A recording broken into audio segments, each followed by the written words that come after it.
जी हां, एक देश एक चुनाव बिल पेश होते ही टूटा मोदी शाह का सपना। अखिलेश के सिपाही ने संसद में मचाया गर्दा, भागी भारतीय जनता पार्टी। बहुत स्वागत है आप सभी का। आप देख रहे हैं द राजनीति का विशेष सेगमेंट खबर और विश्लेषण। मैं हूं जब्बार खान। दोस्तों, संसद के भीतर भारतीय जनता पार्टी का वह हसीन सपना, मोदी और शाह का वह हसीन सपना क्या टूट गया? क्या वन नेशन वन इलेक्शन पर भारतीय जनता पार्टी ने जो रणनीति बनाई थी, जिस रणनीति के तहत इस शीतकालीन सत्र में, संसद के शीतकालीन सत्र के 17वें दिन जिस अंदाज में इस बिल को इंट्रोड्यूस किया गया, क्या यह पास होने की प्रक्रिया के बीच में ही दम तोड़ देगा? आखिर संसद के भीतर 17 दिसंबर को जब इस बिल को कानून मंत्री अर्जुन राम मेघवाल ने पेश किया, तो उसके बाद ऐसा क्या हुआ कि बीजेपी को लगा, मोदी शाह को लगा कि साहब यह बिल तो पारित नहीं हो सकता, यह बिल पास नहीं हो पाएगा। आखिर ऐसा क्या हुआ और आखिर भारतीय जनता पार्टी इस बिल को पास कराने के लिए बजिद क्यों है? आखिर विपक्षी नेताओं की तरफ से संसद के भीतर ऐसा क्या किया गया जिससे मोदी और शाह निराश हो गए? हालांकि दावे उनके हैं कि हर हाल में वन नेशन वन इलेक्शन, एक देश एक चुनाव को, इस बिल को पास करके रहेंगे, इसे कानूनी शक्ल दिलवा करके रहेंगे। दोस्तों, विस्तार से आपको बताते हैं, आपको समझाते हैं।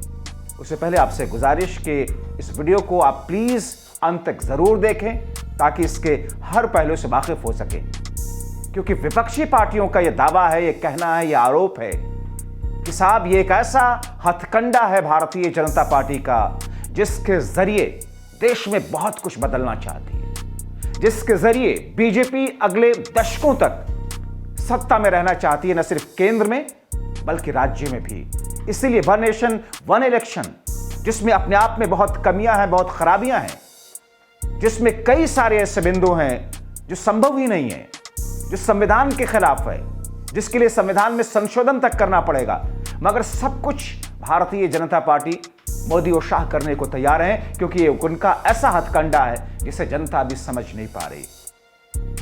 दोस्तों, 17 दिसंबर को जब लोकसभा के भीतर वन नेशन वन इलेक्शन का बिल इंट्रोड्यूस किया गया, अभी इससे पहले कि यह प्रक्रिया आती कि इस बिल को स्वीकार किया जाए या नहीं, मगर उससे पहले जब कानून मंत्री ने अर्जुन राम मेघवाल ने इस बिल को इंट्रोड्यूस किया संसद के भीतर, ऐसा हंगामा मचा, विपक्षी पार्टियों की ऐसी एकजुटता दिखी। समाजवादी पार्टी अखिलेश यादव के एक सिपाही ने ऐसा संसद में दहाड़ा, ऐसे बिंदुओं को उठाया। कांग्रेस पार्टी के नेताओं ने, मनीष तिवारी से लेकर के गौरव गोगोई ने एक एक करके जिन परतों को खोला, उद्धव ठाकरे की शिवसेना से लेकर के टीएमसी, ममता बनर्जी की टीएमसी से लेकर के आरजेडी नेता से लेकर के और दूसरे बहुत सारी विपक्षी पार्टियों ने जिस अंदाज में इस मुद्दे पर बीजेपी को और मोदी सरकार को घेरा, भौचक्का रह गए वहां पर उस बहस को देखने वाले मौजूद वहां के लोग, टेलीविजन के माध्यम से देखने वाले लोग। और ऐसा लगा कि साहब ये बिल तो अब ठंडे बस्ते में जाएगा ही जाएगा। मोदी शाह को कुछ पलों के लिए ऐसा लगा कि उनका सपना टूट चुका है। हालांकि उनका सपना क्या अभी जिंदा है? ये जेपीसी में इस बिल के जाने के बाद, वहां की स्थिति आने के बाद में स्थिति साफ होगी। लेकिन अभी यह दावा विपक्षी पार्टियां कर रही हैं कि यह सपना सपना ही रह जाएगा मोदी सरकार का। मोदी शाह इसे पारित नहीं करा सकते। सबसे पहले आपको दिखाते हैं और सुनाते हैं विपक्षी पार्टियों की वो दहाड़, वो चिंगाड़, वो विरोध, वो प्रदर्शन अपने शब्दों के जरिए इस बिल के खिलाफ, इस बिल के लिए संविधान में संशोधन करने के खिलाफ, कैसे ये बिल असंवैधानिक है, आपको वो चीजें सुनवा देता हूं। बिल पर सपा सांसद कहते हैं धर्मेंद्र यादव, अखिलेश यादव के नजदीकी फैमिली के मेंबर सांसद, कि one nation one election bill BJP की देश में तानाशाही लाने की कोशिश है।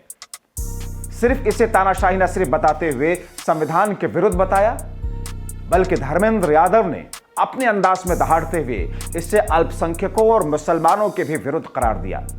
तो उधर कांग्रेस के सांसद मनीष तिवारी ने कहा कि यह संविधान के मूल ढांचे के खिलाफ है। भारत राज्यों का संघ है। यह सरकार विधानसभाओं का कार्यकाल कम नहीं कर सकती। संघवाद का मूलभूत सिद्धांत है कि संविधान में केंद्र और राज्य बराबरी के हकदार हैं। आप राज्य विधानसभाओं के कार्यकाल को संसद के कार्यकाल के अधीन कैसे कर सकते हैं? तो उद्धव गुट की शिवसेना सांसद प्रियंका चतुर्वेदी ने कहा कि एक देश, एक कानून, एक चुनाव, एक पावर को सेंट्रलाइज करने जैसा है। दरअसल लोकसभा में संविधान पर 2 दिन तक चर्चा हुई। राज्यसभा में अभी भी इस पर चर्चा चल रही है। ऐसे में प्रियंका चतुर्वेदी कहती हैं कि संविधान पर हमला है, दुर्भाग्यपूर्ण है। चुनाव प्रक्रिया में छेड़छाड़ करके केंद्र सरकार अपनी ताकत और बढ़ाना चाहती है। यह शिवसेना उद्धव गुट के सांसद प्रियंका चतुर्वेदी ने कहा कि चुनावी प्रक्रिया में और ज्यादा धांधली भारतीय जनता पार्टी इससे करेगी। चुनावी प्रक्रिया को और ज्यादा प्रभावित कर देगी भारतीय जनता पार्टी, और एक ऐसी खतरनाक साजिश है जिसे पूरा नहीं होने देना है। विपक्षी पार्टियों का ये प्रयत्न है, और ऐसी कोशिश को आगे क्या रंग मिलता है, तस्वीर क्या बनती है, देखना बहुत अहम होगा। लेकिन आप सुनिए धर्मेंद्र यादव के दहाड़ संसद के भीतर इस मामले पर क्या है। कांग्रेस पार्टी के सांसद गौरव गोगोई कैसे इसके टेक्निकल पहलुओं को सामने ला करके अपनी बात रखते हैं। मैं इस संविधान के 129वें संशोधन अधिनियम के विरोध के लिए खड़ा हूं। अध्यक्ष जी, मैं समझ नहीं पा रहा हूं, अभी 2 दिन पहले संविधान को बचाने की, संविधान की गौरवशाली परंपराएं की कस्में खाने में कोई कमी नहीं रखी। 2 ही दिन के अंदर संविधान की जो हमारी मूल भावना है, 2 ही दिन के अंदर संविधान का जो हमारा बेसिक स्ट्रक्चर है, 2 ही दिन के अंदर संविधान का जो हमारा संघीय ढांचा है, उसको खत्म करने के लिए संविधान संशोधन बिल लाए हैं। मैं मनीष तिवारी जी से सहमत हूं और अपनी पार्टी और अपने नेता आदरणीय अखिलेश यादव जी की ओर से कहना चाहता हूं, ये बिल पूरे देश के जो अलग अलग भेष, भाषाएं, संस्कृति, क्षेत्र की जो मान्यताएं हैं, जो हमारे संविधान निर्माताओं ने बहुत सोच विचार के मंथन अध्ययन करके ये संघीय ढांचा तैयार किया था, राज्यों का गठन भी किया था, संस्कृति के हिसाब से, क्षेत्र के हिसाब से, भाषा के हिसाब से, परिस्थितियों और समय के हिसाब से। मैं नहीं समझता अध्यक्ष जी, मुझे कहने में कोई संकोच नहीं, उस समय के हमारे संविधान निर्माताओं से विद्वान, बाबा साहब भीमराव अंबेडकर से ज्यादा विद्वान इस सदन में अभी कोई नहीं बैठा, मुझे कहने में संकोच नहीं है। और ये संविधान की मूल भावना को खत्म करके कैसे तानाशाही के रास्ते निकाले जाएं, इसके अलावा कोई काम ही नहीं बचा है। आखिर ये मनीष तिवारी जी ने कहा, कई एक विधानसभा के चुनाव अगर कोई अविश्वास आता है, अगर बहुमत नहीं मिलता है, तो क्या पूरे देश का चुनाव कराओगे? पूरे देश का चुनाव कराओगे? और ये लोग एक देश, एक संविधान, एक चुनाव की बात करते हैं। जो लोग 8 विधानसभाएं भी एक साथ नहीं करा पाते हो, मौसम देख के तारीखें बदलते हो, वो लोग बात करते हैं एक देश एक चुनाव की। इसलिए अध्यक्ष जी, मैं अपनी पार्टी की ओर से, अपने नेता आदरणीय अखिलेश यादव जी की ओर से इस बिल का पुरजोर विरोध करता हूं और आपके माध्यम से देश के जनमानस से कहना चाहता हूं, ये भारतीय जनता पार्टी के लोग तानाशाही लाने के नित नए रास्ते लाते हैं। जो 8 विधानसभाओं का चुनाव एक साथ नहीं करा पाए, 4 राज्यों के चुनाव एक साथ नहीं करा पाए, वो पूरे देश की लोकसभा और सारे प्रांतों की विधानसभाएं एक साथ कराने की बात करते हैं। मैं पूछना चाहता हूं सरकार से, अगर एक प्रांत के अंदर सरकार गिरती है तो क्या पूरे देश की लोकसभा के चुनाव कराओगे? क्या अगर लोकसभा के चुनाव के चक्कर में उस प्रांत के लोग क्यों सफर करेंगे? अरे चर्चा कर लेना, अरे कुछ नहीं बचा है, कुछ नहीं बचा है आपके पास। अध्यक्ष जी, सदन को थोड़ा सा सिस्टम में लाएं।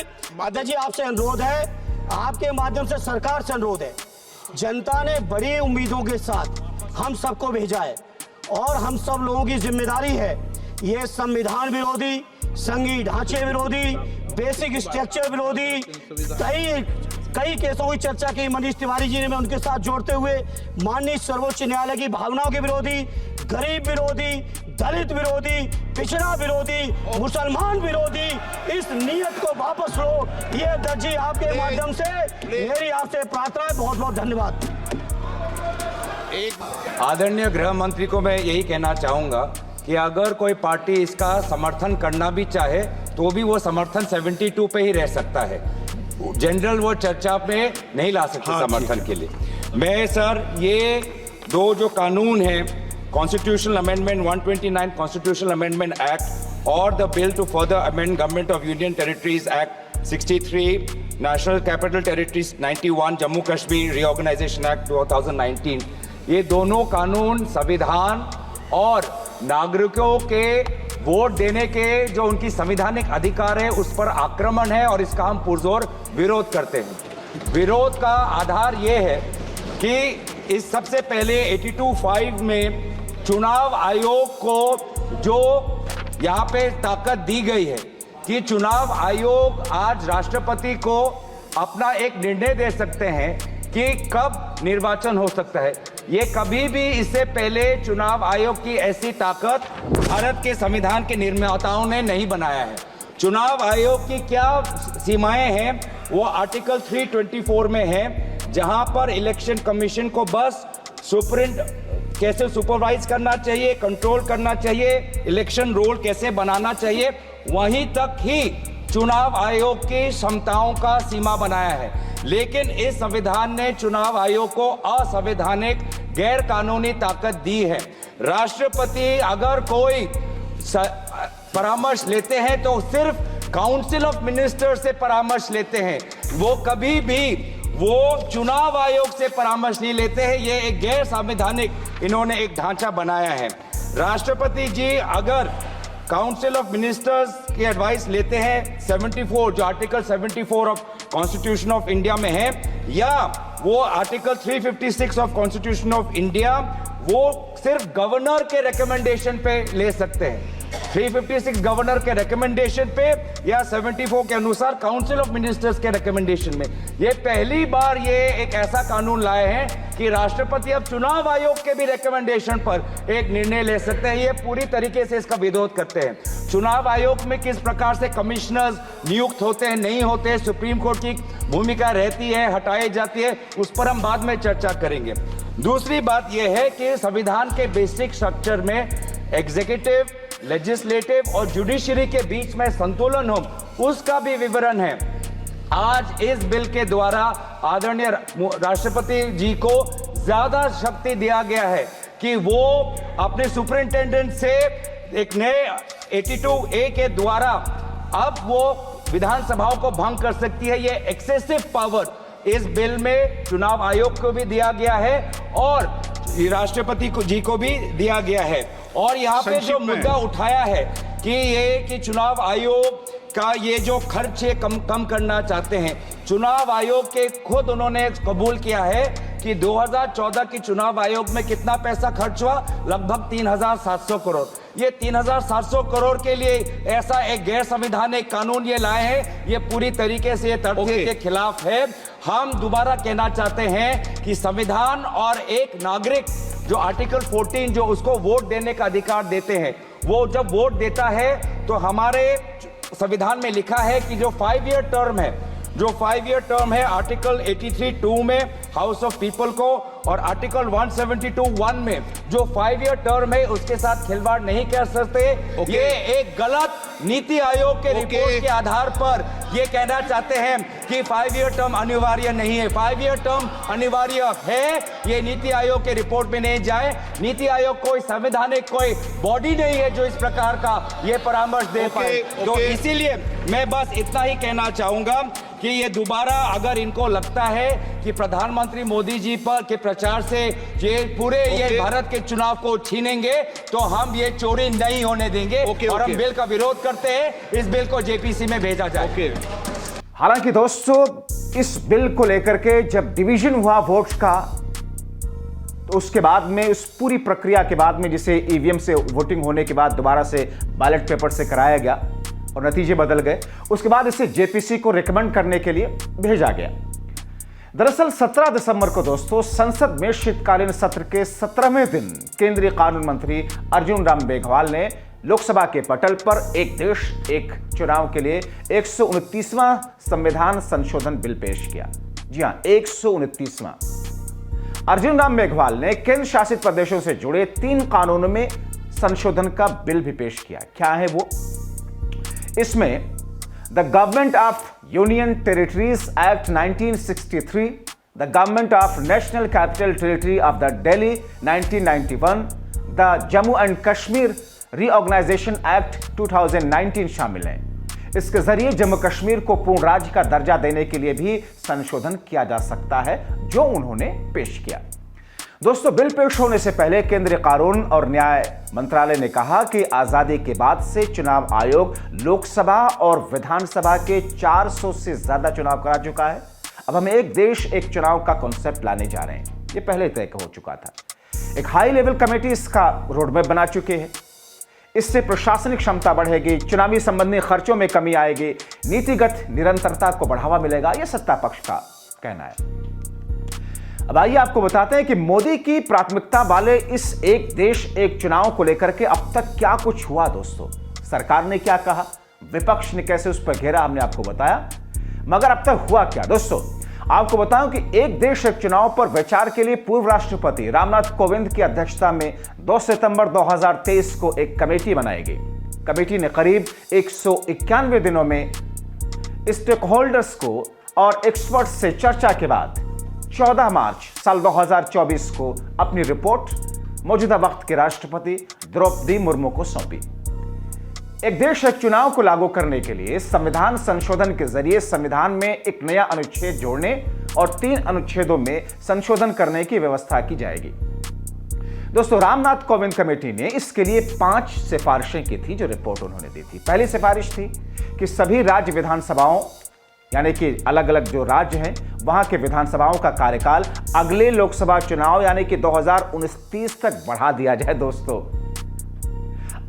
दोस्तों, जहां पर मान लीजिए जहां पर अभी चुनाव होना है, जिसे बिहार में या दिल्ली में है, क्या इस चुनाव की घोषणा से पहले अगर जेपीसी की उस रिपोर्ट के बाद में केंद्र की मोदी सरकार उस रिकमेंडेशन को मानती है, या उत्तर प्रदेश में जैसे योगी आदित्यनाथ की सरकार है, तो क्या योगी आदित्यनाथ की सरकार 2027 में जहां चुनाव होना है उसे 2 साल और बढ़ा दिया जाएगा, क्योंकि लोकसभा का चुनाव 2029 में होना है और उसी के साथ विधानसभा के चुनाव भी कराए जाए, तो 5 साल के बजाय 7 साल तक कंटिन्यू मुख्यमंत्री रहेंगे योगी आदित्यनाथ अभी इस टर्म में।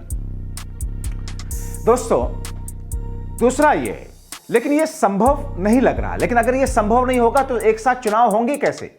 या तो ये कि जहां जहां चुनाव हो चुके हैं 2029 में, सबके जहां चुनाव होने हैं, जहां चुनाव नहीं हुआ, जहां चुनाव हो चुका है, सबको डिसमिस करके एक साथ सबका चुनाव करा दिया जाए।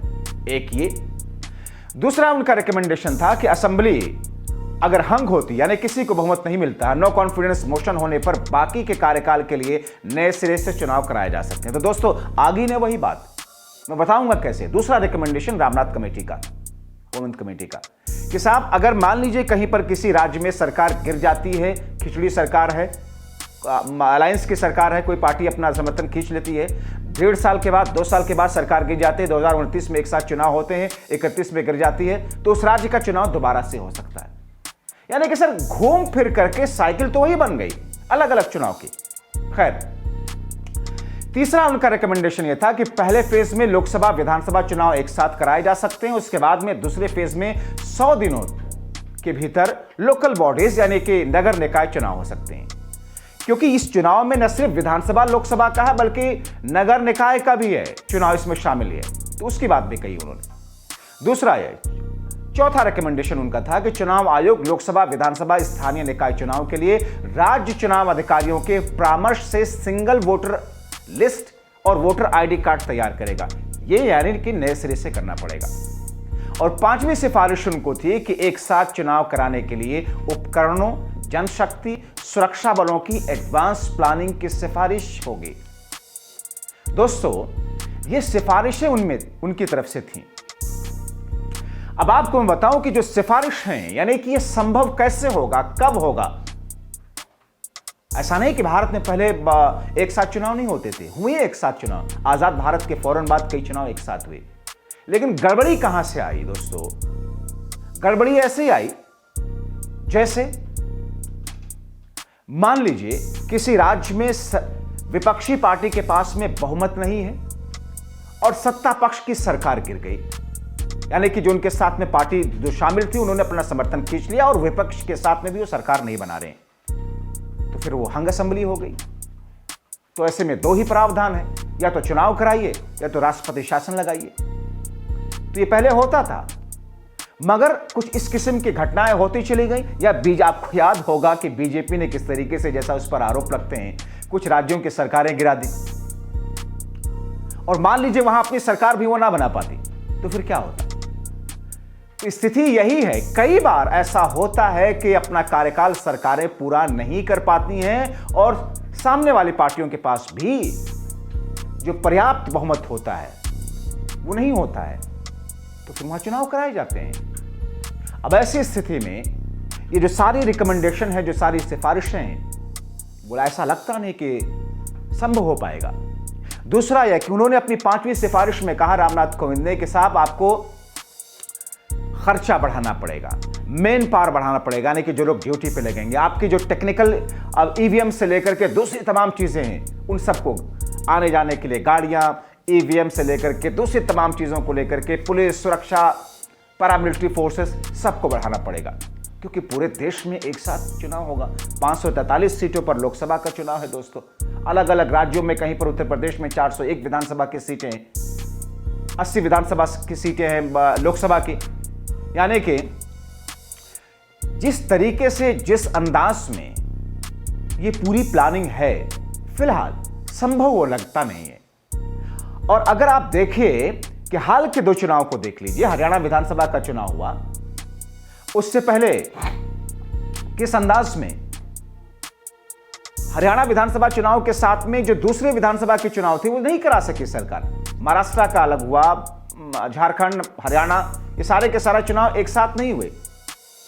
जब 3 चुनाव एक साथ सरकार नहीं करा पाई, उनके पास मेन पावर पर्याप्त नहीं है, अब उस हिसाब से दूसरी तमाम चीजें पर्याप्त में नहीं है, फिर देश का एक चुनाव एक साथ कराना कैसे संभव होगा, इस पर चर्चा फिलहाल चल रही है। और इसीलिए अब इसको जेपीसी के अंदर भेज दिया गया है। दोस्तों, भारत में लोकसभा और राज्य विधानसभाओं के लिए अलग अलग समय पर चुनाव होते आए हैं। एक देश एक चुनाव का मतलब लोकसभा और राज्य विधानसभाओं का चुनाव एक साथ कराना, यानी कि मतदाता लोकसभा और राज्य विधानसभाओं के सदस्यों को चुनने के लिए एक ही दिन, एक ही समय वोट डालेंगे। दोस्तों, आजाद भारत की अगर मैं बात करूं तो ये पहली बार नहीं कि इसकी कोशिश मोदी सरकार कर रही है। पहले हो चुका है शुरुआत में, लेकिन चल नहीं पाया। जैसे 1952, 1957, 1962, 1967 में लोकसभा और विधानसभा के चुनाव एक साथ हुए, लेकिन 1968, 1969 में कई विधानसभाएं इस समय से पहले ही भंग कर दी गई। इसके बाद दिसंबर 1970 में लोकसभा भी भंग कर दी गई। इस वजह से एक देश एक चुनाव की परंपरा वहां पर टूट गई। और अब ऐसे में मोदी सरकार ने जिस बिल को इंट्रोड्यूस किया है, इंट्रोड्यूस होते हुए कहते हैं ना, सिर मुड़ाते ही ओले पड़े। ऐसा लगा कि मोदी शाह का, बीजेपी का सपना एक देश एक चुनाव को लेकर के उसे पारित होने की प्रक्रिया तक पहुंचने से पहले ही टूट गया। तो दोस्तों, फिलहाल अभी के लिए इस वीडियो में इतना ही। आपको ये वीडियो कैसा लगा, आप अपनी राय कमेंट बॉक्स में रख सकते हैं। आप हमारे लाखों दर्शक जो हमें देखते हैं, द राजनीति को सराहते हैं, आपसे अपील कि आप हमें ज्वाइन भी करें, हमारे मेंबर भी बने। उससे हमें और बेबाक, निडर और निष्पक्ष पत्रकारिता करने के और साहस मिलते हैं।